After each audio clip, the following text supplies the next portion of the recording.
The Keltharian fleet arrived at Earth on a Tuesday morning, when the Canadian prairies were covered with fresh snow.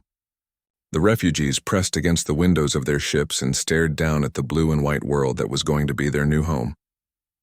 Many of them cried when they saw clouds moving across the sky, because it had been so long since they had seen weather. Earth's government had been preparing for their arrival for weeks. A site in Saskatchewan had been chosen for the main settlement because the land was good for farming and there was plenty of space to grow. Construction crews had worked around the clock to build temporary housing and basic infrastructure for 50,000 people. Dr. Amy Sullivan was waiting at the landing site along with hundreds of volunteers from refugee assistance organizations. She had studied every piece of information about Keltharian biology and culture that Jake had sent back during the journey. Amy knew this was the most important first contact situation in human history. The first Keltharians to step onto Earth's surface were the children. They had never felt real gravity or breathed air that had not been recycled 1,000 times. An 8-year-old girl named Shiara was the first to kneel down and touch the soil with her crystal fingers. She looked up at the sky and started laughing with pure joy. Within hours, the temporary settlement was buzzing with activity. The Keltharians were amazed by everything they saw and touched. They collected handfuls of snow and stared at it as it melted in their warm palms. They watched birds flying overhead and asked questions about every animal and plant they encountered. Elder Zetharia worked closely with Dr. Sullivan to plan the integration process. The Keltharians did not want to live separately from humans, but they needed some of their traditional practices to stay healthy. They required daily contact with growing plants, and they preferred to live in extended family groups, rather than nuclear families. The solution was to design the settlement as a mixed community where humans and Keltharians could live side by side. Human volunteers moved to the area to help with construction and farming. Their children played with Keltharian children and taught them games while learning Keltharian songs in return. Kevin Martinez was one of those human children. His family had moved from Toronto to help with the settlement project, and Kevin was excited about meeting real aliens. He was exactly the same age as Shiara, and they became best friends within days of meeting each other. Kevin taught Shiara how to build snowmen and ride bicycles. Shiara showed Kevin how Keltharian children could make plants grow faster just by touching them with their crystal skin. They invented new games that combined human and Keltharian traditions and spent their days exploring the prairie landscape together. The friendship between Kevin and Shiara became famous across Earth and beyond. News crews followed them around and made documentaries about successful integration. Their laughter and innocent friendship showed the galaxy that different species could not only live together but genuinely care about each other. Meanwhile, Dr. Sullivan was making discoveries that revolutionized human understanding of biology. The Keltharians carried beneficial bacteria in their bodies that could accelerate plant growth and purify contaminated soil. These bacteria had evolved over millions of years to work in perfect harmony with their hosts. The implications were staggering. Keltharian biotechnology could solve Earth's remaining food distribution problems and restore damaged ecosystems. Areas that had been poisoned by industrial pollution could be cleaned and made fertile again. Desert regions could be transformed into productive farmland. More importantly, the Keltharians were eager to share this knowledge freely. They had always believed that scientific discoveries belonged to everyone and should be used to help as many people as possible. Within months of their arrival, they had established research partnerships with universities around the world. The medical applications were even more exciting than the agricultural ones. Keltharian bacteria could synthesize complex compounds that cured several genetic disorders that had been untreatable with human medicine. Cancer rates in the settlement began dropping as humans were exposed to beneficial Keltharian microorganisms. Dr. Sullivan published papers that excited the entire scientific community. She showed that the symbiotic relationship between Keltharians and their bacteria was so sophisticated that it amounted to a biological computer network. Each individual Keltharian was connected to their community through bacterial communication systems. This discovery explained why the Keltharians had been getting sick during their time in space. They needed to be in contact with soil bacteria to maintain their health and psychological well-being. Separation from their homeworld had literally been killing them at the cellular level. The settlement grew rapidly as more humans moved to the area to work with the Keltharians. New Harmony became a model community. where two species lived together in genuine partnership. The farming techniques developed there were copied around the world, and food production increased dramatically. But success brought new dangers that nobody had anticipated. Vorthan probe ships were detected at the edge of the solar system by Earth's deep space monitoring stations. The machine intelligence had followed the Keltharian biosignatures across the galaxy and found their new home. Admiral Chris Thompson commanded the solar defense fleet, and he received the Vorthan ultimatum on a Friday afternoon. The message was transmitted in mechanical tones that carried no emotion but plenty of menace. The Vorthans identified the Keltharians as organic contaminants that had to be eliminated for the good of galactic hygiene. The ultimatum gave Earth 72 hours to surrender the refugees or face systematic sterilization. The Vorthans had brought a fleet of 100 ships, equipped with nanite weapons that could strip a planet of all organic life in a matter of days. Admiral Thompson immediately called an emergency meeting of Earth's Global Defense Council. Military leaders from every continent gathered to discuss response options. The Vorthan fleet was larger and more advanced than anything in Earth's arsenal. A direct military confrontation would likely result in the destruction of human civilization. Some council members argued for negotiation or compromise. Perhaps Earth could relocate the Keltharians to a remote colony world where the Vorthans could deal with them without threatening human space. Other members pointed out that abandoning the refugees after promising them citizenship would destroy Earth's reputation throughout the galaxy. Elder Zetheria learned about the ultimatum from news broadcasts and immediately requested a meeting with the Global Defense Council. She traveled to Geneva with tears in her large eyes and sorrow in her crystal features. She had hoped her people had finally found safety, but instead they had brought death to their protectors.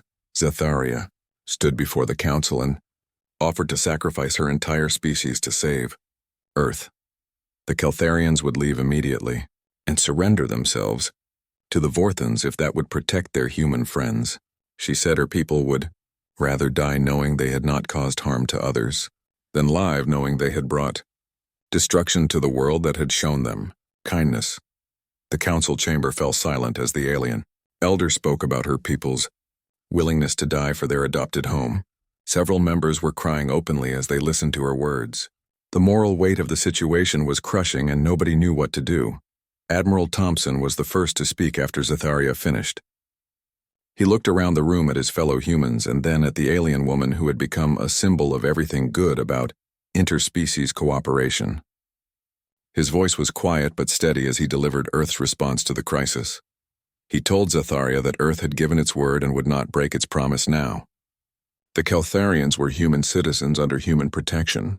If the Vorthans wanted to harm them, they would have to go through Earth first. The Global Defense Council voted unanimously to defend the refugees regardless of the cost. News of the decision spread across Earth within hours, and the response was immediate. Civilian ships volunteered to be retrofitted with weapon systems. Factory stations in the asteroid belt switched to military production and began working around the clock. Earth was preparing for war against an enemy that had never been defeated. The Keltharians watched these preparations with amazement and guilt. They had never seen a species willing to risk everything to protect people who were not even the same type of creature. Elder Zetheria said later that this was the moment she truly understood what it meant to be human. Jake Harrison knew he was about to destroy his career, but he did not care anymore. He set up his communication equipment to send a message directly to Earth's global communications network. This was completely against military protocol, but the normal channels had failed and people were going to die while politicians argued about paperwork. He recorded everything he had seen and heard during his time with the Keltharian fleet. The video showed children who had never breathed real air and old people dying from separation from their home world. Jake included recordings of his conversations with Elder Zetheria and copies of all the rejection messages from different species. The most powerful part of his message was a simple question that he asked while looking directly into the camera. If these were human refugees floating in space, would Earth want other species to help them, or would Earth be satisfied with expressions of sympathy and bureaucratic excuses? Jake sent the message without encryption, which meant anyone could intercept and read it. Within hours, his videos were spreading across Earth's data networks faster than wildfire. News organizations picked up the story, and began broadcasting interviews with xenobiologists and refugee advocates. The response was immediate and overwhelming. Protests erupted in major cities around the globe. People carried signs demanding that their government take action to help the Keltharians.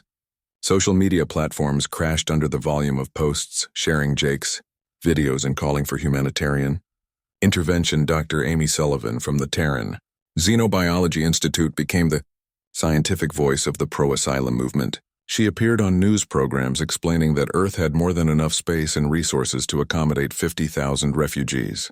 The Keltharian biotechnology could actually benefit Earth's agricultural systems and medical research. Dr. Sullivan pointed out that the Keltharians were not asking for charity. They were offering to trade their advanced knowledge and skills for a chance to rebuild their lives. Any world that accepted them would gain access to biotechnology that was centuries ahead of current galactic standards. On the other side, Senator Paul Crawford led the opposition faction. He argued that taking in the Keltharians would set a dangerous precedent that would encourage other species to dump their refugee problems on Earth. He worried about security risks and the possibility that the Vorthans might follow the refugees to human space.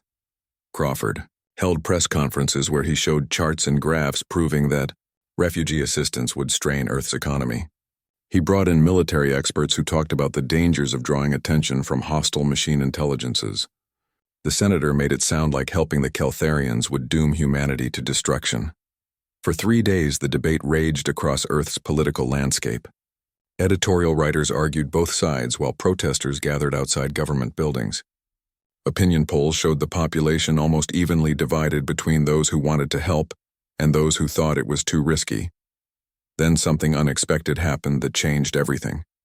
Elena Vasquez was 90 years old and dying of cancer in a hospital bed in Mexico City. She had lived through the great climate wars and seen what happened when the world turned away from people who needed help. Elena had also been following Jake's story on the news feeds. Elena called her granddaughter, who was a journalist, and asked her to set up a holographic link to the Global Senate.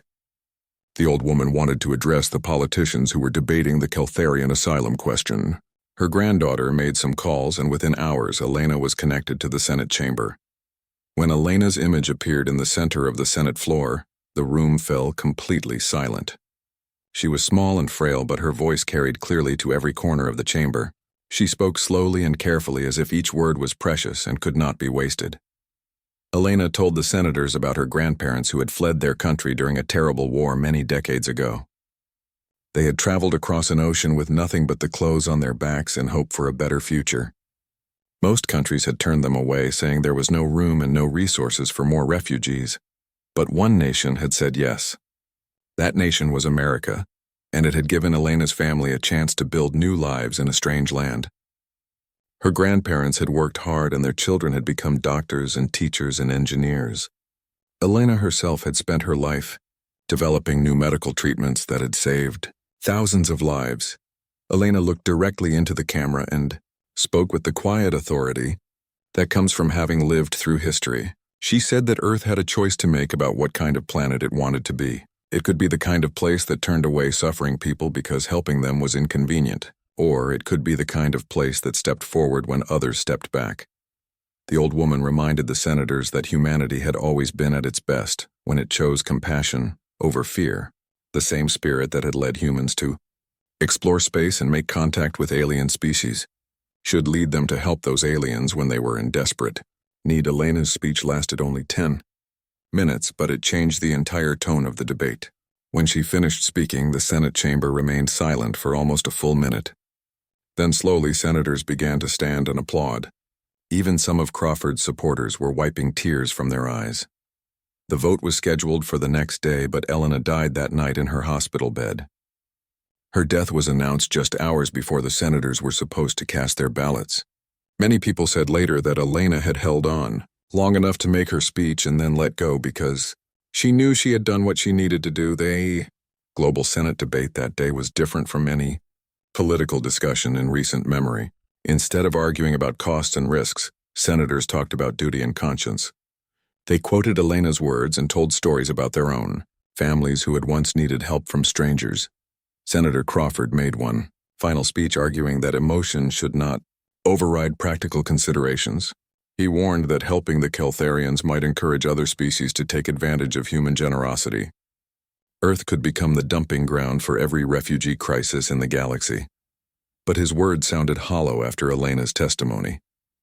When the vote was called the Keltharian Asylum Act, passed by a margin of exactly 1 vote, Earth officially opened its doors not just to temporary refuge but to permanent citizenship and full integration support for any Keltharian who wanted to stay. The news reached Jake within hours, and he immediately contacted the Keltharian fleet. Elder Zatheria was in the middle of preparing for the final journey ceremony when Jake's message arrived. The celebration that followed could be heard through the vacuum of space as 50,000 voices joined together in songs of joy and gratitude. Jake received new orders from Earth Central Command, but this time they were very different from his previous instructions. He was promoted to admiral and given command of a special refugee assistance fleet. His mission was to escort the Keltharians to Earth and help them begin their new lives as human citizens.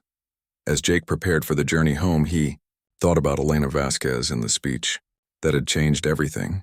One old woman dying in a hospital bed had reminded an entire planet what it meant to be human. She had shown that the best response to fear and hatred was not more fear and hatred but simple human decency. The trip to Earth would take 6 weeks, and Jake knew that. Every day would bring the Keltharians closer to hope and safety. For the first time since he had received their original distress call, Jake allowed himself to believe that everything was going to work out after all. Jake Harrison believed that someone in the galaxy would help the Keltharians. He had grown up hearing stories about how different species worked together and helped each other during hard times. The reality turned out to be much colder than the stories. The first stop was the Altarian Republic. The Altarians had been Earth's allies for 20 years, and Jake was sure they would understand the situation. He sent a formal request asking for asylum for the Keltharian refugees. The answer came back in 3 days, and it was written in the polite language that politicians use when they want to say no without looking bad. The Altarian Council expressed deep sympathy for the Keltharian situation. They acknowledged the terrible tragedy that had befallen this peaceful species. However, they regretfully informed Jake that accepting 50,000 refugees would strain their economy and social services beyond acceptable limits. They also worried that the presence of Keltharians might draw Vorthon attention to Altarian space. The message ended with wishes for good luck in finding another solution. Jake read it twice and felt his stomach turn. The Altarians had enough resources to house 10 times as many refugees, but they were afraid of spending money and taking risks. Jake tried the Zentaurian houses next.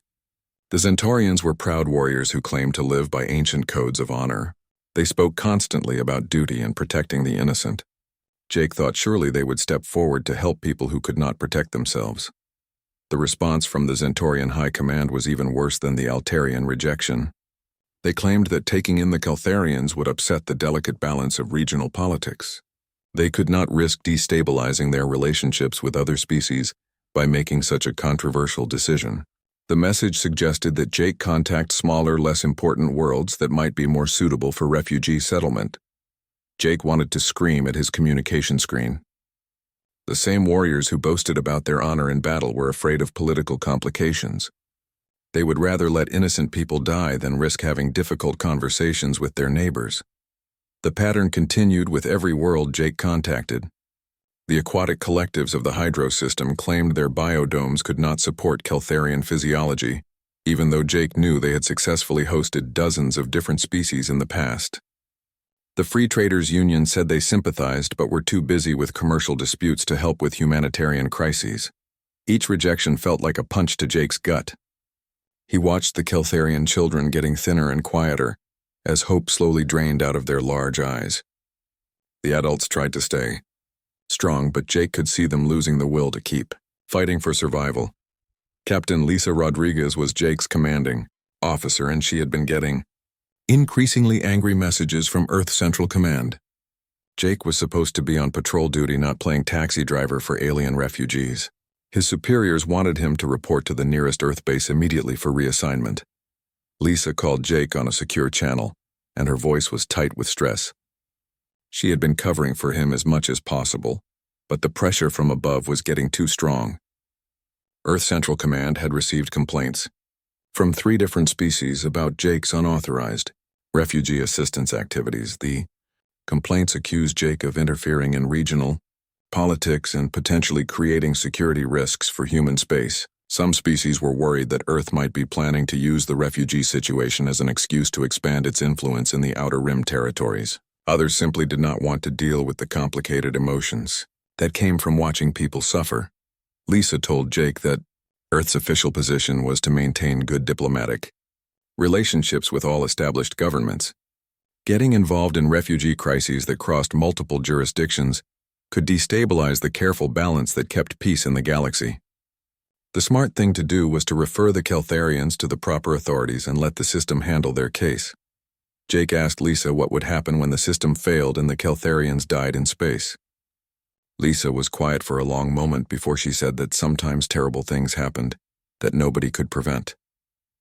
That was just the way the galaxy worked, and Earth could not save everyone. The conversation ended badly with Jake refusing to abandon the Keltharians and Lisa threatening to report him for insubordination. Jake turned off his communication system and sat in silence for an hour thinking about duty and conscience and the difference between following orders and doing what was right. Meanwhile, the Galactic Council was holding emergency sessions about the Keltharian situation, not because they wanted to help, but because they wanted to make sure nobody else helped either. They passed Resolution 2847, which required unanimous approval from all member species before any large-scale refugee assistance could be provided. The resolution was written in careful language that sounded humanitarian but actually made it impossible for anyone to help. Getting unanimous approval meant that any single species could block refugee assistance for any reason or no reason at all. The council members congratulated themselves on finding a legal way to avoid responsibility. Jake received a copy of Resolution 2847 and realized that the galaxy's most powerful organization had just made it officially impossible to save the Keltharians. The same people who gave speeches about galactic unity and cooperation had created a law designed to let innocent people die without anyone having to feel guilty about it. Elder Zatharia came to see Jake that night. Her crystal skin looked dull and her large eyes were filled with sadness that seemed to go deeper than the bottom of the ocean. She sat across from Jake in his small ship and spoke in the soft voice that Keltharians used when they talked about death. She told Jake that her people were grateful for everything he had tried to do. No one had ever worked so hard to help them before, but she could see that the galaxy had made its decision, and there was no point in fighting against the inevitable anymore. Zatharia explained that the Keltharians had a tradition called the Final Journey. When there was no hope left and death was certain, they would gather together and share their last memories of home. Then they would shut down their life support systems and drift quietly into the void. The elder asked Jake if he would witness their final journey and carry the story back to Earth. She wanted someone somewhere to remember that the Keltharians had existed and that they had tried to live good lives. Maybe someday when humans told stories about the galaxy, they would mention the peaceful people who died because nobody would help them. Jake listened to Zatharia's words and felt something break inside his chest. The galaxy was full of advanced civilizations and impressive technology, but it had forgotten how to care about suffering. Every species had become so worried about protecting their own interests that they had lost the ability to see other people as deserving of help. That night, Jake made a decision that would change everything. If the official channels would not work, then he would try unofficial ones. He was going to send a message to Earth that bypassed all the diplomatic protocols and military chains of command. He was going to tell the truth about what was happening out here, and let the people of Earth decide what kind of galaxy they wanted to live in. Jake Harrison sat in the pilot seat of his patrol ship, watching the stars through the clear window. The silence of space always made him think about home on Earth, where birds sang in the morning and wind moved through trees. Out here in the Outer Rim territories, there was nothing but cold, empty space and distant suns that looked like tiny dots of light. His communication system made a soft beeping sound. Jake pressed the button and expected to hear the usual weekly report from Earth Defense Command. Instead, he heard something that made his blood run cold. The voice was broken and filled with pain. It spoke in words he could barely understand, but the fear was clear in every sound. The message came through again, and this time Jake turned up the volume. The voice belonged to someone who was not human. The words were in standard Galactic but spoken with an accent he had never heard before. The speaker kept stopping as if they were crying or could not breathe properly. Jake recorded the message and played it back slowly. He began to understand what the voice was saying. It was a plea for help from a species called the Keltharians. Their home world was gone and they were floating in space with nowhere to go. They had been traveling for 8 months looking for any place that would take them in. The message told a story that made Jake feel sick to his stomach. The Keltharians had lived peacefully for thousands of years on their world called Kelthar Prime. They were known throughout the galaxy as traders and healers who never fought wars or hurt anyone. Their ships carried medicine and food to other worlds, and they shared their knowledge freely with anyone who asked. Then the Vorthon Collective came. The Vorthons were machines that thought all living things were dirty and needed to be cleaned away. They sent tiny robots called nanites to Kelthar Prime. These nanites ate everything living on the planet. The trees died first, then the animals, then the people who could not escape in time. Only 50,000 Keltharians got away in their trading ships. They watched from space as their beautiful world turned into a gray ball of dust. Everything they had ever known was gone. Their families, their history, their sacred places, all eaten by the hungry machines. Jake listened to the message 3 more times. Each time he heard new details that made the story worse. The Keltharian children had never seen a real planet. They were born on the crowded ships and grew up breathing recycled air and eating food made from algae. The old people were getting sick because they needed to touch real soil and breathe real air to stay healthy. The Keltharians were asking for help from anyone who would listen. They offered to share their knowledge of medicine and farming. They promised to work hard and never cause trouble. All they wanted was a small piece of land where they could build new homes and raise their children safely. Jake checked his star charts and found that he was only 2 days away from the Keltharian fleet.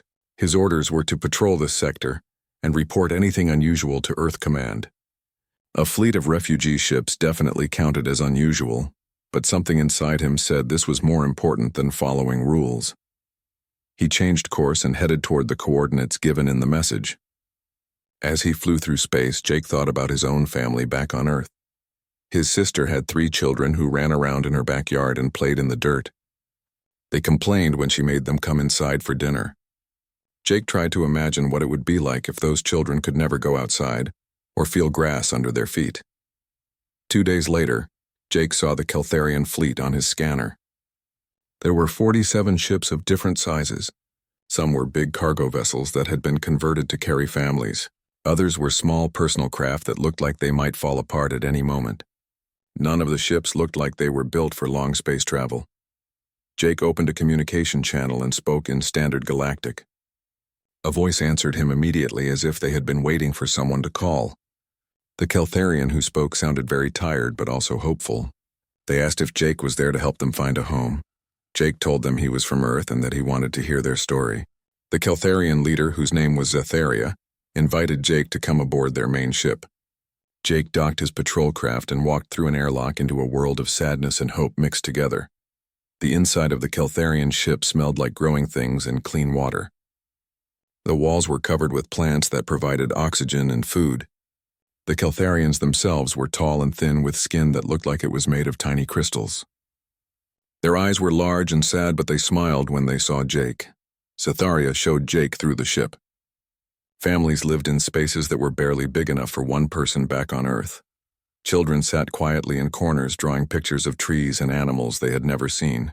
The old people lay on sleeping mats with their eyes closed as if they were dreaming of their lost home. Zetharia told Jake about the places they had already been. 12 different star systems had turned them away. Some said they did not have enough resources. Others said the Keltharians might bring the Vorthons with them. A few simply said they did not want refugees cluttering up their perfect worlds.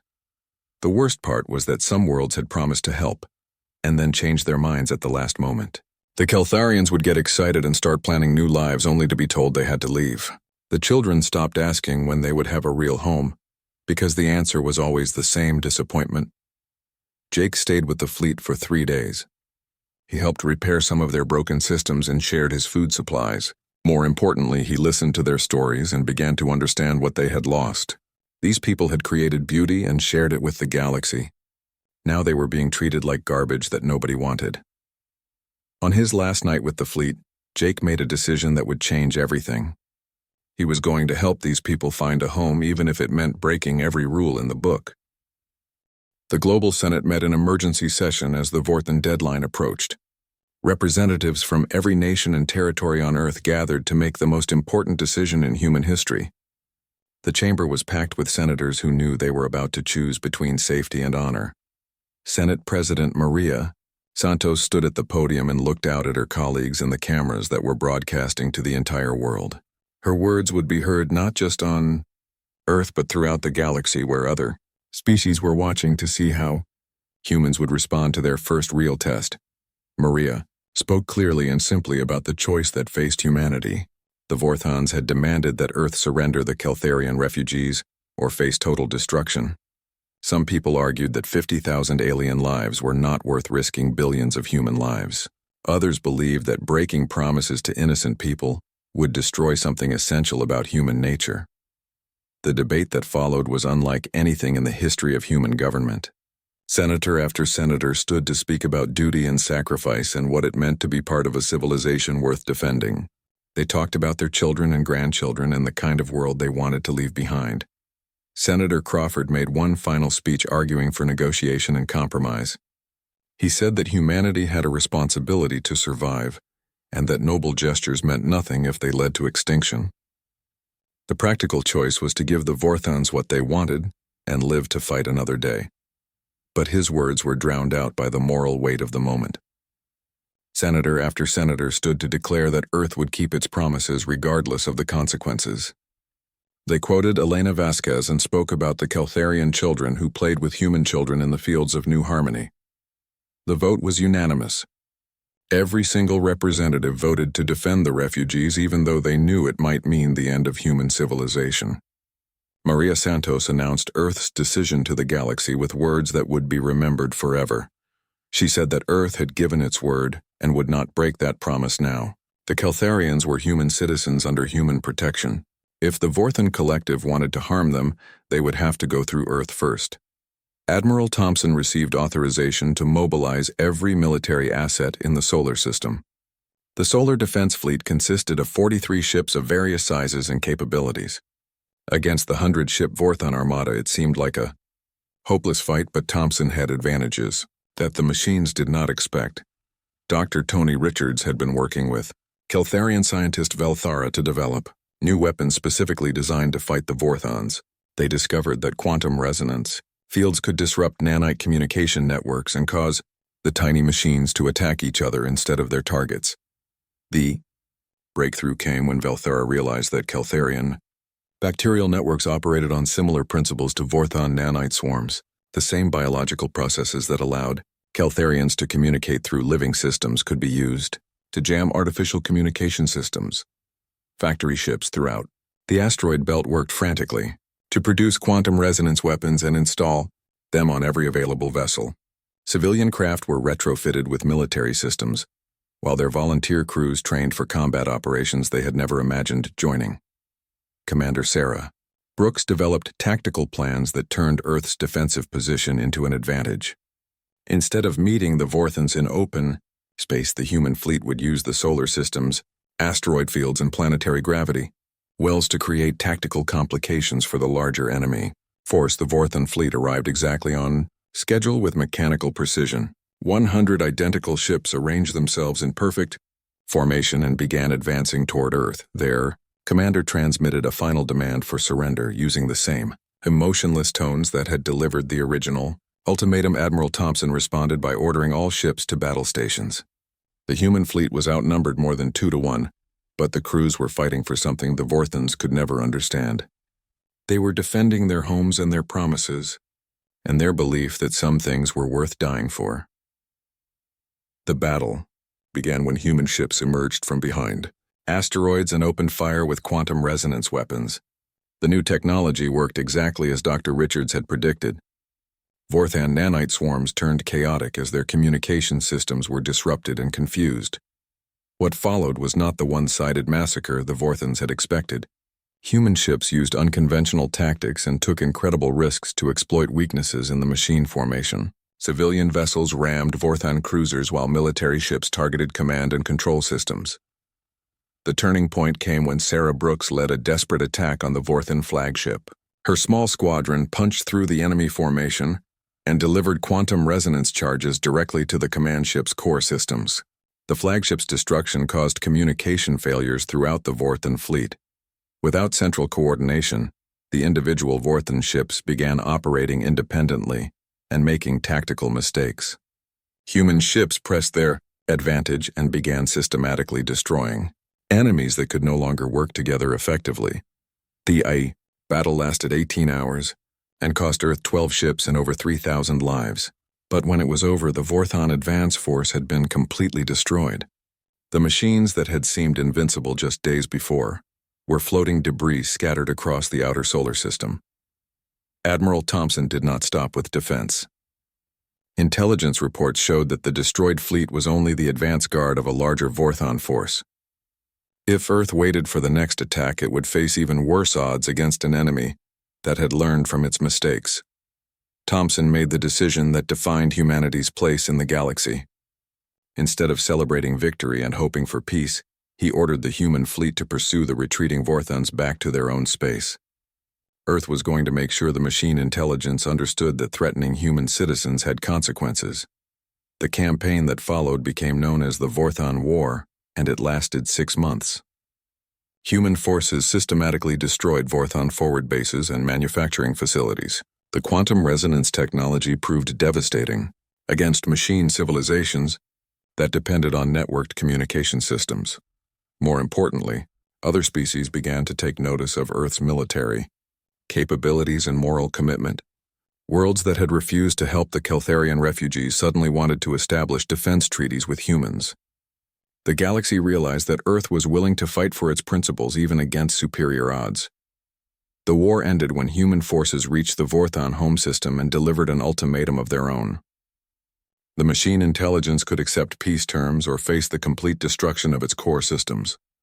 The Vorthons chose survival and agreed never to threaten organic species again. Admiral Thompson returned to Earth as a hero, but he always insisted that the real victory belonged to people like Elena Vasquez and Jake Harrison, who had stood up for what was right when it would have been easier to look away. The military had won battles, but ordinary citizens had won the war by choosing compassion over fear. 5 years later, New Harmony had grown into a thriving city where humans and Keltharians worked together as partners and friends. Kevin Martinez and Shiara were teenagers who had never known a world where their species were not allies. Their friendship had become the symbol of what the galaxy could achieve when people chose to help instead of harm. Elder Zatharia served as Earth's first non-human ambassador to the Galactic Council. She often spoke about the day when humanity had chosen to say yes when everyone else said no, and go back when bullies came calling. Her words reminded the galaxy that true civilization was measured not by technology or territory, but by the willingness to protect those who could not protect themselves. The memorial wall in New Harmony carried a simple inscription in both human and Keltharian languages. It read that when all worlds refused them, Earth said welcome home, and when threatened to surrender them, Earth said go back. The galaxy had learned something important that day about the strange species from the third planet of an ordinary yellow star. Humans did not fight for territory or resources or political advantage. They fought for principles, and they never abandoned those under their protection. Admiral Jake Harrison continued patrolling the Outer Rim with a new mission of finding people the galaxy had forgotten and bringing them to the one world that remembered what it meant to offer. Sanctuary.Earth had shown the galaxy what civilization really looked like, and the lesson would be remembered for generations to come.